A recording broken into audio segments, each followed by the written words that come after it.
and welcome back to the NWA 1983 project. I'm your host, Lex G, and with me, as always, is Matt Riley. How you doing tonight, Matt? I'm thumbtacular. That's gross. Cancho. So tonight's episode will be a large closed-circuit event from the Tokyo Dome. It is the New Japan Super Show.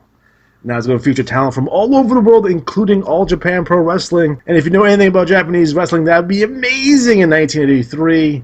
Although that's kind of the norm now. We have all these different promotions come together for Wrestle Kingdom. But back in 83, that shit was not going down. But we have it here. The main event of this show is Harley Race versus Antonio Inoki for the NWA World Heavyweight Championship. In addition, we have Hulk Hogan taking on the Giant Baba. Great matches all around. So this episode, much like our All Japan show that we had a few months back, we'll be talking about the history, the brief overview of New Japan Pro Wrestling. So my question for you, Matt, right off the bat, when did you become familiar with Japanese wrestling? And was it kind of the first time that you seen Japanese stars come abroad? I had I'd have to say it was one of those old Coliseum videos. Okay. And it was Tiger Mask versus the Cobra. Now, was this part of the WWF Light Heavyweight Tournament that also had the British Bulldogs in it? Which is amazing. Probably. It was one of those, old tapes, and I forget which volume it was. But oh, that was Best of the WWF Volume 3. Oh, okay. I don't know if that was Volume 3 or not. Yeah, so anyways, that was my first exposure. And then, over the years, get some tapes here and there. And then, of course, NWA had it was the early 90s. Well, in the early 90s, they had, they started with Muta at 89. Well, yeah, Muta, of course. And then they got Chono in 91 for a little bit. And then in the mid-90s, they got a whole bunch of guys come in. But the first time you probably saw people come across would probably been Baba for the Crockett Cup, which was a big deal. Oh, yeah. Yeah. And Masahito, too, if you watch a lot of AWA. I mean, of course, WCCW had the Great Kabuki. You don't count. And what's his name in AWA? Gengo Khan or something like that. Now you're just making people up. No, he was terrible, black pants, and he did the chop. Killer Khan? Because he's from Korea. Close enough. It's that side of the world. Motor. Close enough. So I became familiar with Japanese wrestling again. It was in 1989 when I laid my eyes on the Great Muta for the first time, and he was doing amazing stuff, innovative stuff that you've never seen before. My favorite moment is when he misted Missy Hyde in the face, which is awesome. In addition, there was I believe it was Halloween Havoc 90, when they had the Thunder Cage, and it was Terry Funk and the Great Muta taking on Ric Flair and Sting. For some reason, Bruno Sammartino was the referee in that match, which is a whole other kind of weirdness, because Bruno was anti-cartoon wrestling, and having a thunder cage is very cartoony wrestling. But if you watch closely, fabric or something got caught on the top of the cage and got set on fire, and they couldn't, it being WCW, could not put it out until Muta climbed the cage and blew it out with his mist. So, way to go, WCW production. Awesome. So, New Japan Pro Wrestling started in 1972. It was founded by Antonio Inoki. It was just when they split. It was Japanese Wrestling Association, the JWA, and Baba had split off and made All Japan. And Antonio Inoki, who was one of their biggest stars, the second biggest star next to Baba, formed New Japan Pro Wrestling. Again, Inoki wasn't happy being the number 2 man in terms of Japanese wrestling and went off on his own and kind of did the deal here. Now, it was a member of the NWA from 1972 till 1986, although they didn't use the champion as much as All Japan, because All Japan always had the Funk family connection to the NWA title, and then they would actually do phantom switches over there with Baba 3 times, I believe. Once with Jerry Briscoe and twice with Harley Race, or pay them $10,000, and then they would drop the belt before they came back to the States, which is amazing. But I think New Japan in its early days, within the first 10 years, I think it had a really good working relationship with the WWF at the time. Some of you may know this and some of you may not know this, is that Vince McMahon was one of the promoters for the Ali-Inoki fight. Wow. He was very influential in getting that fight over to the States on closed circuit. And if you remember that fight specifically, that was the main event of shows around the country in the United States. So they would show the Ali Inoki fight, and then like Mid-South would have matches underneath. WWF would have matches underneath that. And I thought that was fantastic, although the Inoki Ali fight, if everyone's ever seen that, and it's the first mixed martial arts fight, and there was a shoot, was the drizzling shits. You had Inoki on his back just kind of kicking at Ali's legs, and Ali really couldn't do anything. So if you want to watch that from a curiosity standpoint, go right ahead, but no, it's not good at all. Again, their biggest star is right off the bat. You had Antonio Inoki, who was the WWF World Martial Arts Championship. That was their biggest belt until they came up with the IWGP Heavyweight Championship in the early 80s. So Inoki had this WWF belt, and again, it really cemented the relationship between New Japan and the World Wrestling Federation. Some of their bigger stars that you would obviously know is Tiger Mask. They had the original Tiger Mask for a while, tired, and then All Japan brought the rights for Tiger Mask, and then they had their own Tiger Mask. They had those matches with Dynamite Kid. Obviously, you had Inoki on top. You had Hogan, Dusty Rhodes, and lots of appearances by Andre the Giant. So again, it felt very different than All Japan. I almost compare them like All Japan was more NWA, WCW style in terms of Japanese wrestling, and yep. I always felt that New Japan was more of the WWF style. At least it seems that way to me. Now, that may not be the case for most people's opinion, but I always get that kind of alliteration. And the fact that you had these two warring companies literally going tooth and nail back and forth for about 30 years, much like the WWF and NWA, then WCW after that. So, again, it was really a real hot and heated wrestling war for an extended period of time. Now, some of you may know now that New Japan is probably the second largest wrestling company in the world. Although there is a big gap between WWE and New Japan, but everyone else is way below that. Even All Japan, again, it's a glorified indie at this point, probably the size of Ring of Honor or a TNA. That's how small All Japan has shrunk. It has to do with a lot of various things. Again, splinter companies coming off. Top guys, having their own kind of crews and making their own feds. Again, some of the reasons why, All Japan has shrunk to such a degree. But New Japan is even now breaking into the United States. Now, they just hired Kevin Kelly, who some of you may know from the WWF and some of you may know from Ring of Honor. He's going to be calling their matches for the English-speaking site that they just set up. So now they have an English-speaking website. And again, they have New Japan World, which is, again, their version of the WWE Network, and they're going to have English content on there. They already do that for their big pay-per-views at this point, like Wrestle Kingdom, for example. It's in English now as well. So we're seeing an expansion into the United States that no other Japanese company or even any other wrestling company from outside the United States has even attempted, other than AAA in the early 90s, but that didn't last very long. So again, New Japan was very viable, through the 80s, and then it kind of really got its shot in the arm when they had the Three Musketeers. Those guys really kind of propelled New Japan for throughout the 90s. And again, especially with Muta, who again came to the United States as the White Ninja, and he was in World Class for a while. But once Gary Hart started becoming his manager, and he was the son of the Great Kabuki, or nephew of the Great Kabuki, and he started with the Great Muta gimmick, and then he was really over for a 2-year span in the United States, and came back to Japan as a huge star.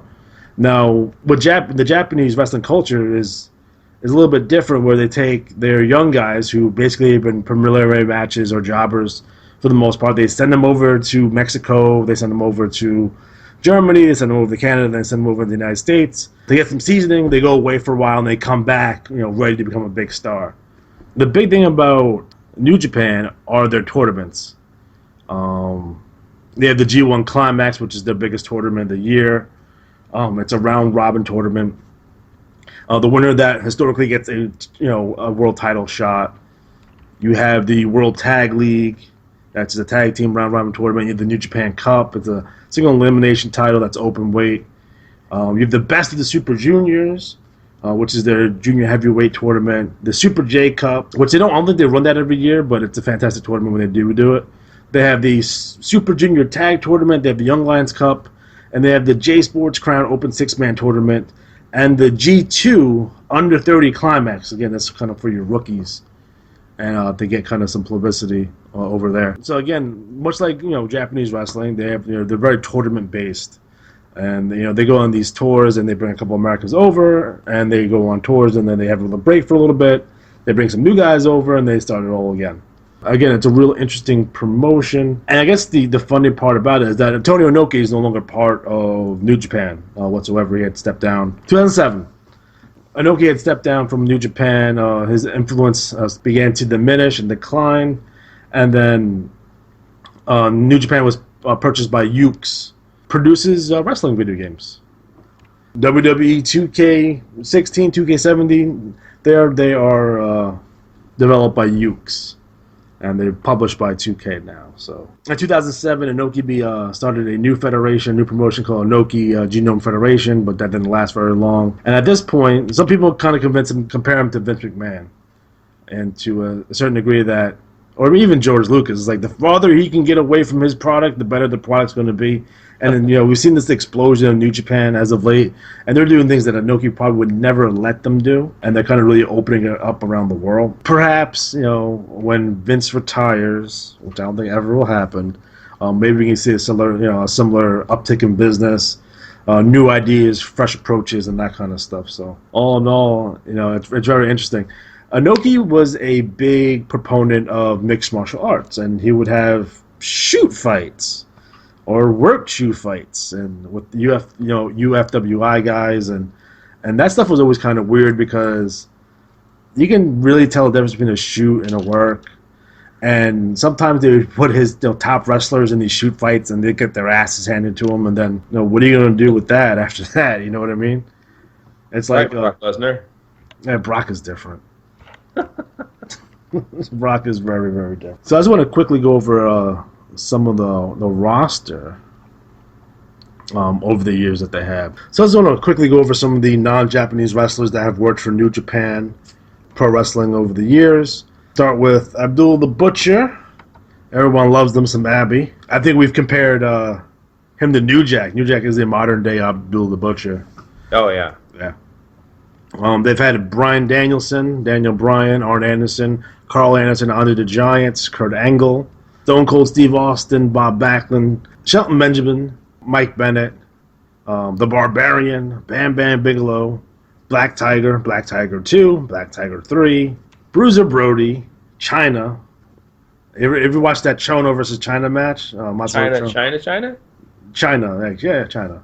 She wrestled over there, and I believe she fought Chono. Xavier Woods, Christopher Daniels, Finn Balor, Dr. Wagner Jr., Dynamite Kid Ric Flair, Doc Gallows, your friend, A-Train. Hey, big star. Yeah, Carl Gotch, Cody Hall, Scott Hall, Ludwig Borga. Oh my God, Ludwig Borga. Big Luke. I'm personally a big Ludwig Borga fan. Really? Yeah. I saw him live. He ended Tatanka's undefeated streak. Was that? It was him? Yeah, it was him. Son of a bitch. He's supposed to have a big feud with Luger, but he got all fucking weird and shit. Who got weird, Luger or the other guy? Well, Luger got weird, but he was always weird. But like Ludwig went back to Helsinki. Of course he did. Yeah, bless his heart. He's dead. He is dead. He ran for political office too. Well, of course he would. Yeah. Then you had Stan Hansen and Jeff Hardy, Bret Hart, Owen Hart, Hulk Hogan, Brian Kendrick, Brock Lesnar, Jay Lethal, Low Key, Dean Malenko, Dick Murdoch, MVP, Jim Neidhart, Scott Flash Norton. Not to be confused with other Scott Nortons. No. Chris Benoit, your favorite wrestler. The bum. Jimmy Rave, Davey Richard, Billy Robinson, Robert Roode, Rick Rude, Chris Sabin, Sabu, James Storm, AJ Styles, Tiger Jeet Singh, Davey Boy Smith, Rick Steiner, Scott Steiner, Sting, Matt Sydal, Terry Taylor. Fuck Terry Taylor. Tomko. Remember Travis Tomko? No. Yeah, no one does. Rob Van Dam, Big Van Vader, the Road Warriors, and Barry Windham. Those are just a few names from their American talent. And then their Japanese talents that they had over the years. And hopefully, if you guys listen, you know some of these names. Masahiro Chono, Riki Choysu, Ultimo Dragon. I love Ultimo Dragon. He was ridiculously good. Remember when he wore all those belts? Yeah, I remember that picture of him with all the belts. Yeah. That was J-Crown, my friend. Who? They had a tournament. They took all the junior heavyweight champions, and they had a tournament.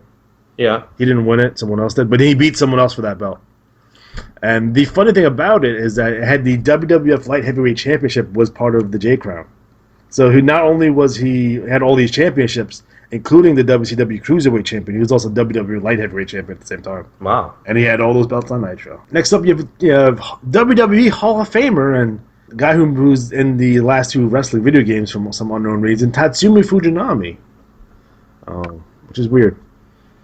I find his inclusion in the WWE 2k16 and 17 odd and slightly off-putting. Hasen, Hashimoto, Tony Inoki, obviously, Kawada, Kenta Kobashi, Marufuji, Masawa, Muda, Tetsuya Nakamura, the most popular wrestler of this year, Black Tiger, Otani, Masa Saito, Great Sasuke, Tenryu, and Yoti Tatsu. I like Yoti Tatsu. Not really. I don't really like Yoti Tatsu. So those are some of the names that have come through New Japan Pro Wrestling. Again, second largest promotion in the world currently. They were the first wrestling promotions to promote events in Iraq, North Korea, and the Soviet Union at the time. So they like to break new barriers, and they do. Their TV does go in other places other than Japan. I know it goes into Greece.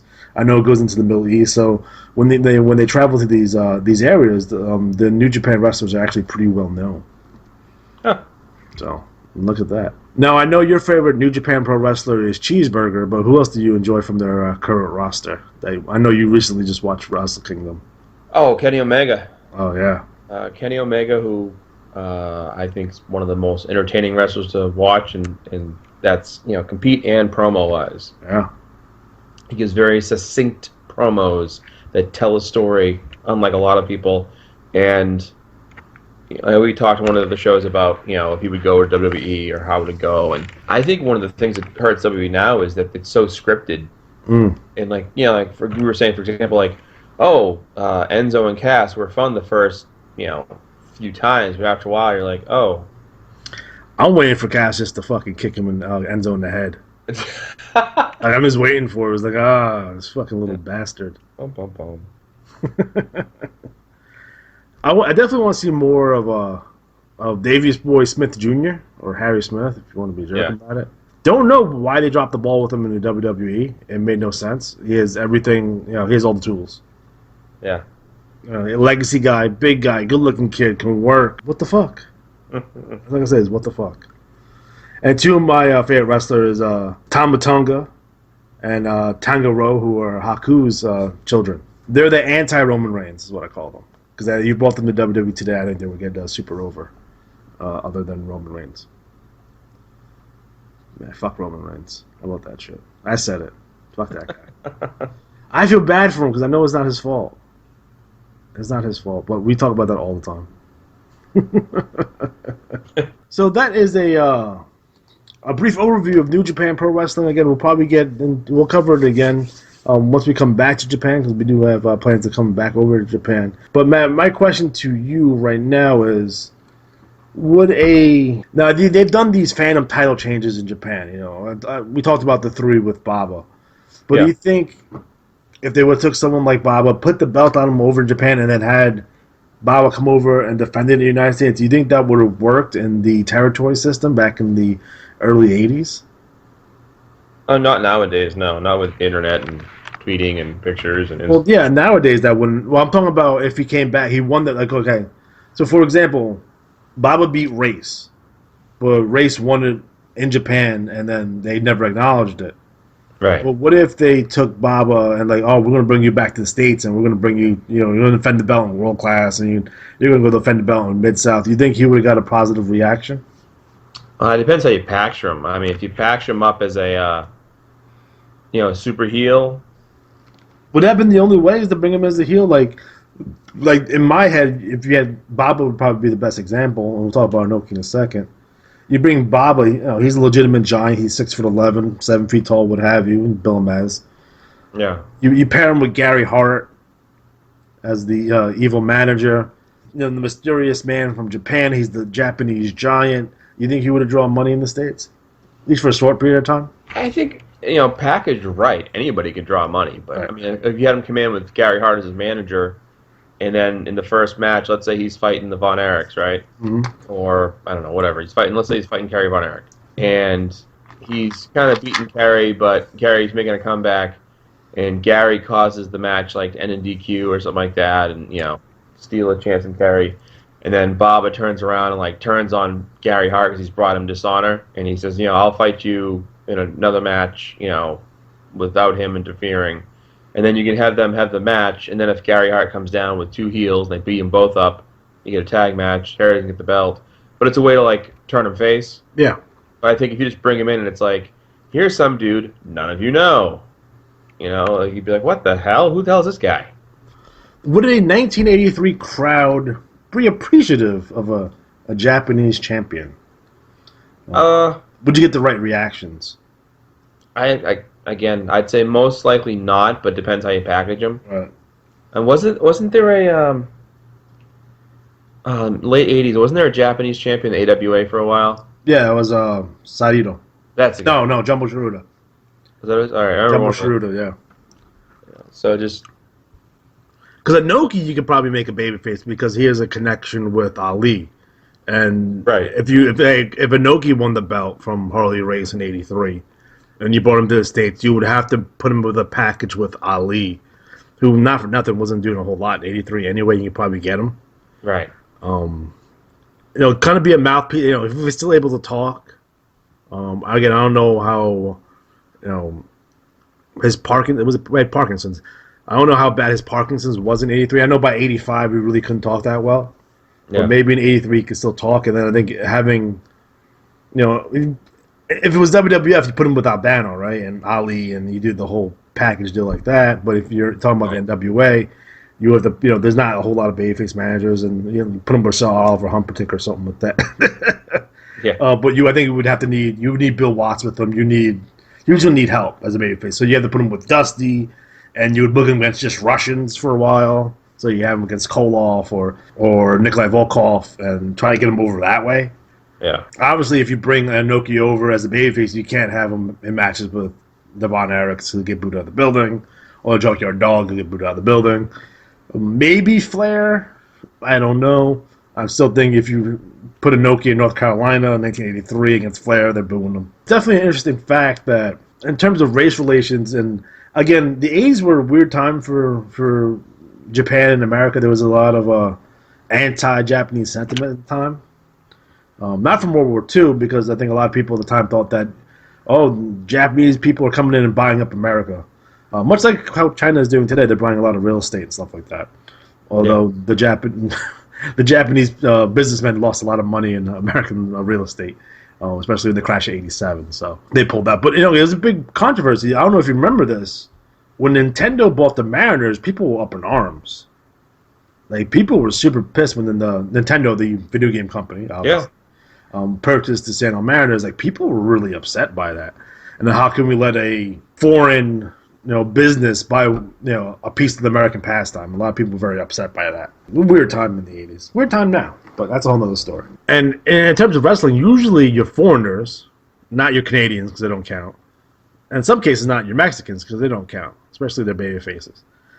But if you bring in a heel from Germany or from the Middle East or Soviet Union or Japan, historically they've been heel. If you look, if you go run through the rosters, especially in the 80s, of Japanese baby faces, they're not a whole lot. Some of them are not even Japanese, like Mr. Fuji, who's Hawaiian, technically American. But was a heel his entire career until the end. He turned babyface. He did, like in '96. He turned babyface with Yokozuna. It was weird. Oh no. Yeah, the whole ceremonial salt thing, the salt in the eyes. Is like, ugh, that stuff is Fun story with salt in the eyes. In high school, one of my friends was like, that doesn't work. So, short time later, I was like, hey, Mr. Fuji. He was like, salt in the eyes. Does work. Speaking of Japanese wrestlers and Mr. Fuji, if you remember the Orient Express, I'm not talking about the first Orient Express, I'm talking about the second Orient Express, where it was Tanaka and... Well, it wasn't the guy from Bad Company. It was the guy from Bad Company. Paul Diamond? It was Paul Diamond. Was the second guy. Oh my god. He was Kato underneath What? the mask. Yeah. Yes, he was. Man, They had good matches with The Rocker. I hope so. They did. They wrestled. Some of you may know this, is that the Rockers and Bad Company wrestled like trillion times in the AWA. Bad Company was a hell of a team. So was Paul Diamond was really good. He never really got his due, unfortunately. There's a couple of guys like that. There's Paul Diamond. There's DJ Peterson. Oh man, DJ Peterson. Like, I don't know why he didn't get over. He was awesome. He was like a clone of Magnum TA. Yeah. Brady Boone. Brady Boone. Holy Motherfucker was doing backflips and shit. Wasn't he like Billy Jack Kane's cousin or something like that? He was. Good show. I just watched the 1987 primetime episode, and yeah. Demolition debuted, and they beat up Brady Boone. Billy Jack Kane's comes out to make the save, and then he teams up with Ken Patera, and Ken Patera and Billy Jack Kane's fight Demolition in Demolition's first program. This is when they still had Johnny Valiant and stuff like that before Fuji. But it all goes back to Mr. Fuji. So guys, that's your New Japan Pro Wrestling in a nutshell. Could talk about the first IWGP tournament where Hogan knocked out Inoki for shoots. Maybe it wasn't a shoot, but he won a belt, but it wasn't the World Championship, and it was weird. And then Hulk Hogan's relationship with New Japan when he defended the WWF Championship over there after he had won it. And for the first, at least for the first year, 84 into 85, he was able to make regular appearance for New Japan while he was in the WWF for that first. But all encompassing, I definitely recommend New Japan Pro Wrestling as a product. If you're so inclined, check out New Japan World. That's their streaming site. If you're having a hard time translating it or understanding anything, just hit get Google Chrome and then do the Google Translate, and it will translate the website for you so you can read it appropriately. There's an English-speaking commentary if you don't want to listen to Japanese commentary.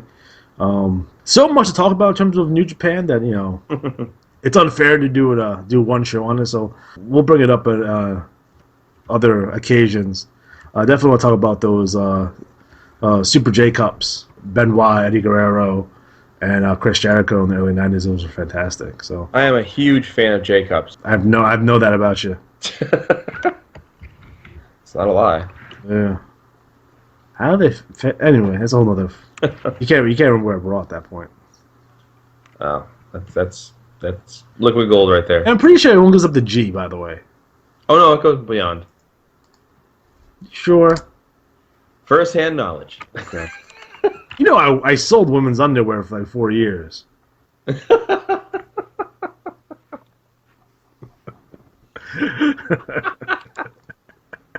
I love it. Secrets. Yeah. So like I said, make sure you check out New Japan World. Again, when Wrestle Kingdom happens on January 4th of next year, recommend watching that pay-per-view because it's great. Wrestle Kingdom got its first 6-star match. Amazing. Only in Japan. Literally. Only in Japan. We want to take a few minutes out to talk about this year's PWI, that's Pro Wrestling Illustrated, for you who don't know, Year End Awards. So, Matt, do you want to go over who won this year? Yeah, sure. Let me grab it here. All right, so hot off the presses, there's a nice picture of Maurice in this issue. Oh. Good for Miz. You ever seen her naked pictures? No, but that's on the list now. Guys, if you're listening to this, put it on pause and check out Maurice's naked pictures. They're on the internet. You can Google. All right, fantastic. So, this year's awards start off with Rookie of the Year with 48%, which tells me these people don't know what the hell they're voting about. Did you read the PWI? Right, but it's Nia Jax, who is how do I put this nicely? Thinner, awesome Kong. It's a whole lot of women. Yeah, she is. Although She can probably take you for a wild ride, my friend. Well, like I said, G-cups. Actually, she's not that big. She's a thick girl. But she beat out Leo Rush, Matt Riddle, and Shania Baszler. I call bullshit because Matt Riddle should win Rookie of the Year. Yeah? He's going to be such a big star. I said on this program before, and I will say it again. He's going to be a huge star moving forward, especially with his MMA background. He's a different look. He kind of has that California surfer guy look, but he's a shoot fighter, UFC fighter, mixed martial artist, whatever you want to say. And I think that's going to be the future of kind of professional wrestling. Great look, good size, and he can work. And he incorporates that UFC kind of style in there too. So he should be Rookie of the Year. Fuck Nia Jax. All right, so moving on to Inspirational Wrestler of the Year. 23% of the vote. Jimmy Snuka? No, Jimmy Snuka not, shockingly not the... You sure? Yeah, well, he may have gotten to 46% of the other votes. Okay. Bailey. She's a hugger. She is a hugger. Sure is. Mm. I'm not going to say anything lewd about Bailey. I got enough trouble on the last show. Yeah, Bailey's cute. She looks like the girl you knew in high school or college, and like used to hang out with in the dorm room and have fun. She's the type of girl that used to tell me, you know what, you're such a good friend, and then I get mad about it. No, girls like that, you just spend time telling them how all the details of girls you're hooking up with. Yeah, that's the anti-friend zone. What you do is you tell them all the fun you're having with the girls and the crazy shit you're doing. So hold on, because this is important. So, gentlemen out there, Matt's going to tell you how not to end up in the friend zone. Go for it. Okay, so here's how it works. You then proceed to date other women, namely her friends or girls that she might know, and then drop hints at how much fun you're having with them and how crazy it is. Or if you're not dating her friend, that's fine too. Because eventually... Make up people. Well, you could, but it's better to have someone legit you're dating. And then... Some of us don't have that option. Some of us have to have fake girlfriends in Canada. Well, no, at a summer camp. Because that means it's probably going to be what's her face, Neidhart. 99. Not a bad option. But the thing is, what you do is you counter it by basically saying, "Well, I don't need you to have fun." And then when they realize you don't need them and they're playing hard to get, it doesn't work with you, then they all of a sudden go, "Wait a minute, you don't need me." It's the push-pull approach. Okay. And go, "Well, I don't need you either, so don't worry about it, because you couldn't handle this." And they laugh. Then you stay friends because you don't want to just whatever, but drop subtle hints of how crazy things get. And if they don't care, they won't say anything. But if they do care, they're gonna be like, "What's that about?" "Well, I don't want to tell you. I mean, I know we're friends, but I guess I can tell you we're friends. All right, I'll tell you. It's funny." So you can tell the story, but don't just tell it in like a super destructive way. You tell it in a way that is sort of fun and like, "Oh, it's so crazy, but she's good." And like we have this running gag about it. And then you drop that running gag word later. And the thing is, you do that, and if they want to friend zone you, that's fine. Because you're like, "I got other fish to play. Don't worry about that, baby. Move along." So, anyways. Whatever you do not make them a mixtape or a mix CD. Or if you do... Never works. Just tell them you made it for all your friends. It never works. Yeah. So, anyways, Bailey, a friend zoner, a hugger.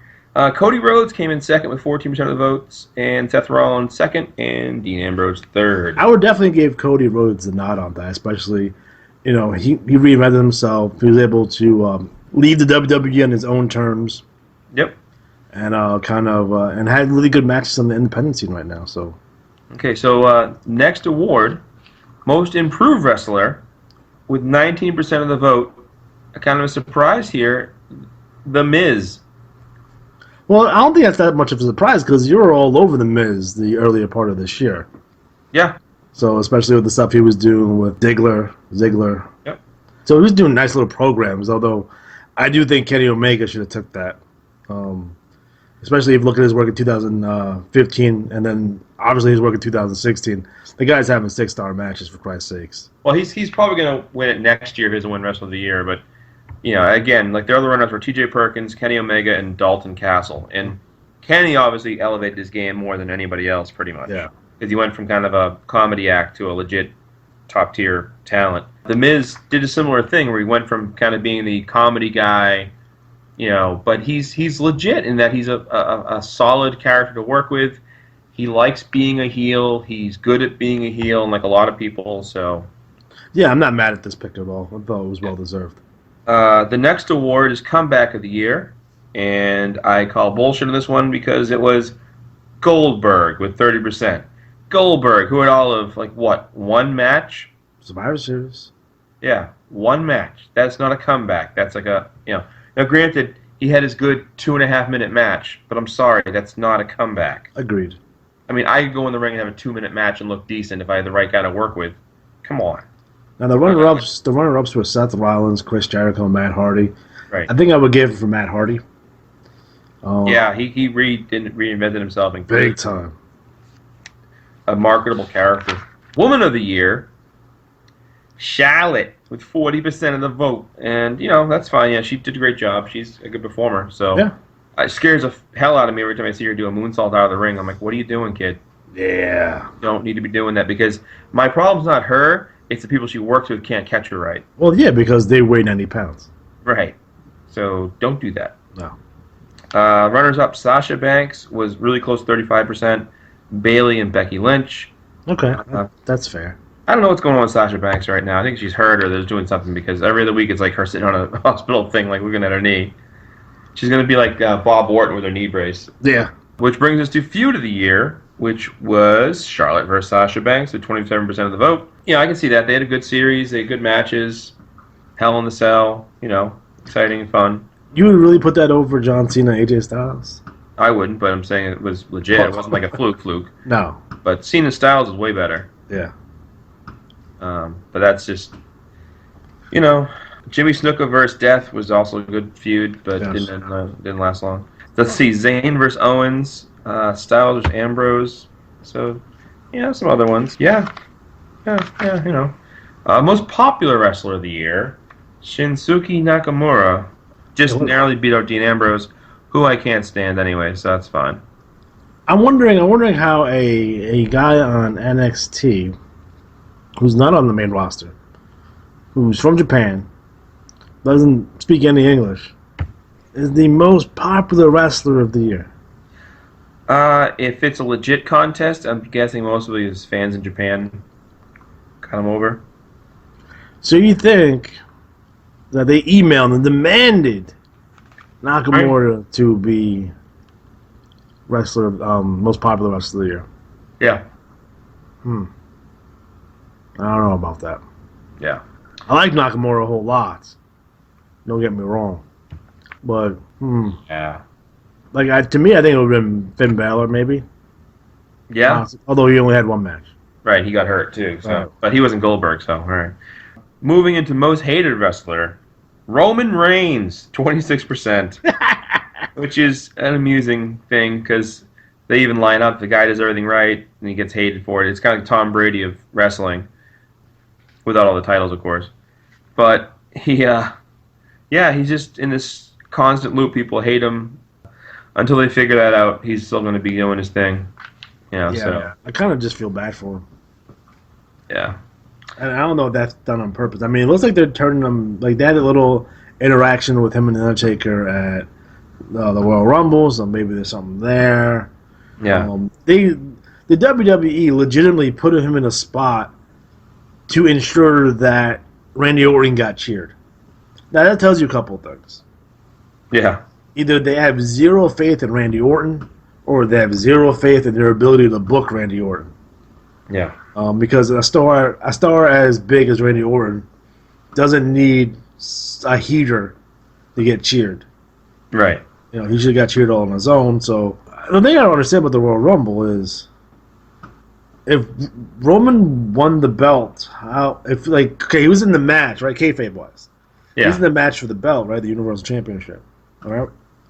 So how the fuck is he in the Royal Rumble? Yeah. Exactly. Unless you're going to say he's going to try to win both belts, but that never was implicitly said. Yeah. So I think that, fuck that shit. Shit makes me mad. I can tell. It's the little things. Outrage. Although, you want to know who the most hated wrestler for 1983 was? 83? Yeah. Sergeant Slaughter? Rick Valentine. Rick Valentine. The follow-ups were Kevin Owens, The Miz, and Eva Marie. But, yeah, so The Miz, good for him. Kevin Owens is too much fun to hate. I'm sorry. Match of the year. AJ Styles versus John Cena at SummerSlam. Yes. And that's where Styles beat him clean. And I mean, it was either going to be that or Omega and well, the Omega match was in January, oh, that's right. Okay, so that'll probably be so edit that shit the fuck out. So yes, Cena versus Styles definitely at SummerSlam match of the year. Yeah. Shotzi other matches include Nakamura versus Zayn, Charlotte Banks versus Lynch, the triple threat, and Styles versus Cena. So, yeah. Next up is the tag team of the year, which went to the New Day. Over the Young Bucks. Interesting. Yes. Why? Yeah, 45%. Really one big New Day. Cass and Amore got 10 and 8 to Dawson and Wilder. Should have been Young Bucks. Yeah. So. Oh, the Hardy Boys. Yeah. I mean, big Cass and Amore. Amore was out half the year. Yeah. So he can't stay healthy. The Wrestler of the Year award, with 51% of the vote, AJ Styles. Agreed. He's carried, in terms of in-ring production, he's carried the WWE for the last 6 months. Right. So, definitely agree with that. Interesting to note that he's never won Wrestler of the Year before. Really? Yeah. Oh, good. He deserves it. Yeah, agreed. Runners-up, Roman Reigns, Kevin Owens, Dean Ambrose. Dean Ambrose? Fuck that shit.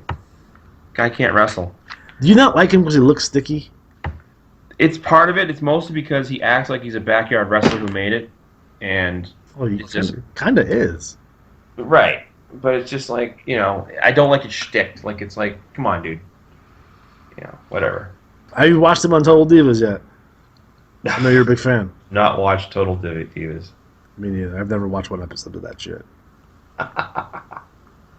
So since this is the NWA 1983 project, we're going to go over the 1983 PWI Awards. Oh boy, here we go. So Manager of the Year, J.J. Dillon. What are your thoughts on J.J.? J.J. Dillon? Yeah.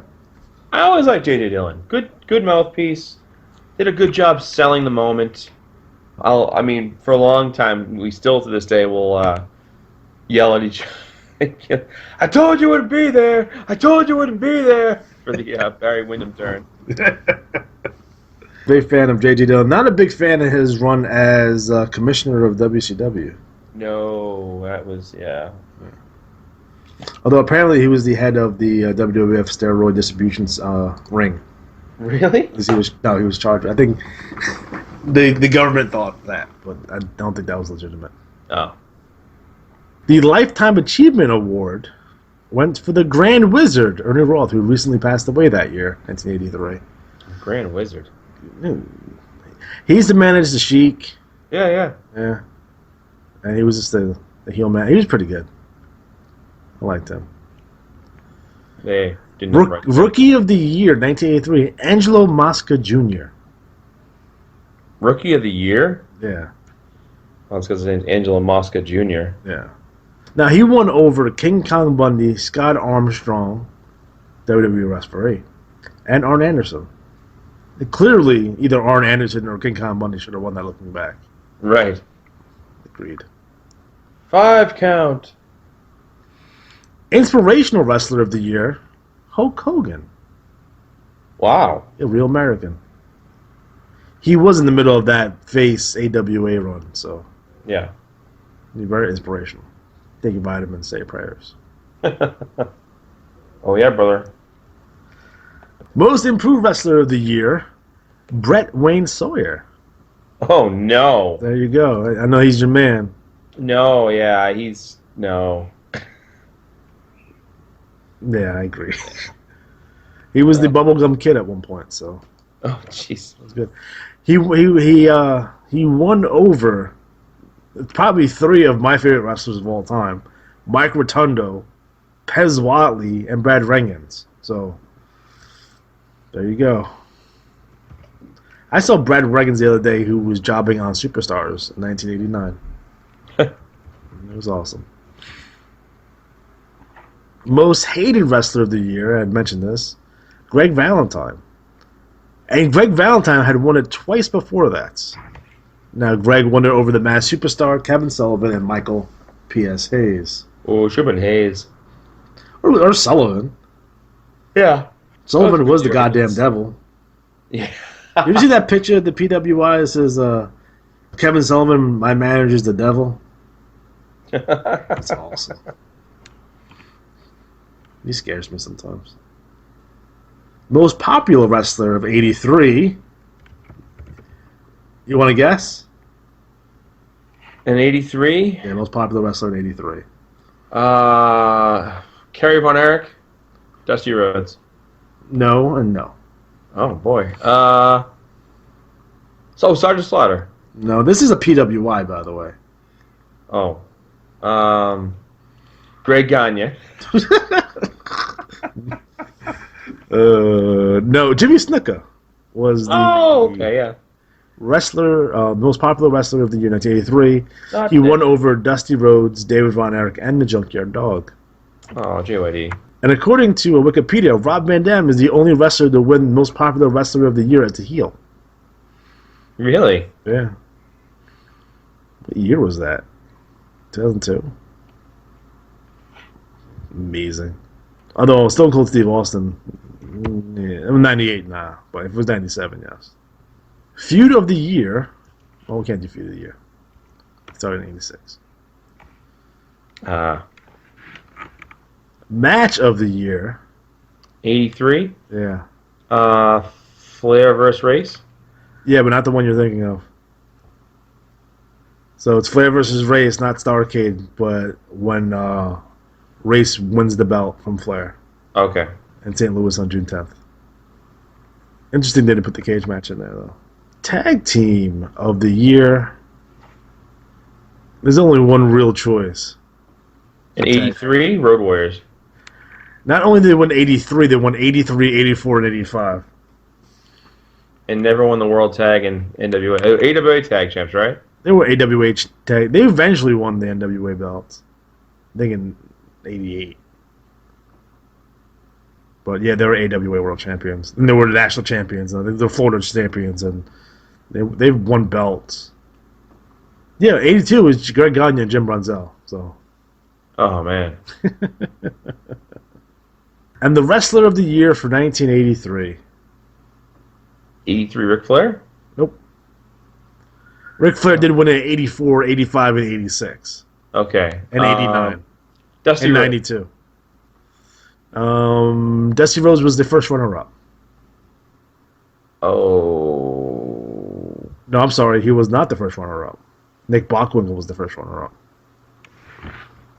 Nick Bockwinkel? Really? 83? Oh, it wasn't Backlund. He was third runner-up. Oh, man. Not Jimmy Snuka. No. Not Sergeant Slaughter. No. I know he's popular for a while. But, I get a hint? He's handsome. Handsome. Nick Bockwinkel? No. Oh, Jimmy Garvin? No. That's gorgeous. He's handsome. Rick Martel? No. Now we're getting to uncomfortable territory. I'm trying to think of, like, model wrestlers. No, it's Harley Race. Oh. Oh, Harley Race. You're going to bring up Top Zank, and I was going to have to shut this thing down. Well, the Z-Man can't be stopped. Terry Funk used to call him Z-Man. Because that's Terry Funk. If you watch Terry Funk's commentary from 1989 into 1990, it's hilarious. All right, guys. So we are officially out of time. Again, I promise we'll get to more New Japan stuff later on. But next up, we're going to have a TV taping, preparing ourselves for our big show in San Francisco, where we'll talk about the San Francisco territory and Roy Shire and the advent of the Battle Royal, supposedly, and Pat Patterson and Ray Stevens, and that's going to be a whole lot of fun. So that'll be in 2 weeks. So next week will be a prep show for that. So look forward for that. Again, please, guys, don't forget to subscribe, like, leave a comment, yell at me if I say something stupid or I get something wrong. Please correct me. We literally do this with no notes for the most part. Yeah. This is all from the dome. Shooting from the hip. We're freestyling here. Making half this shit up. So, for Matt Riley, I'm Lex G. Have a good night. Have a good night. Have a good night. Good night, everybody.